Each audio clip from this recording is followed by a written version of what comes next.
আম্মা তুমি তো অনেক চালাক। চালাকের কি দেখো বাবা? এই যে অনেক সবজি দিয়ে তুমি নুডলস রান্না করো। ওরা দুইটা নুডলস খায় না, বুঝতে পারছো? একটু ঝাল দিও ওরে বেশি। চাল, আমার দিহানের কথা চিন্তা করতে হবে বাবা, শুধু তোমার কথা চিন্তা করলেই না। ও তুমি খালি দিদি হান্ডি ভালোবাসো। আমি দিহানটা ভালোবাসি না, তবু তিনজনকে এক সমান করে ভালোবাসি। আর যদি বলতে চাও কারে বেশি ভালোবাসি, তাহলে তোমার আব্বুরে ভালোবাসি।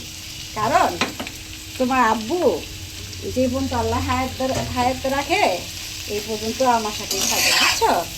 আর তোমরা স্বার্থে টান লাগলে বাবা আমার থেকেও যেতে পারো না। তাহলে অতএব আমি তোমার আব্বুরে ভালোবাসি।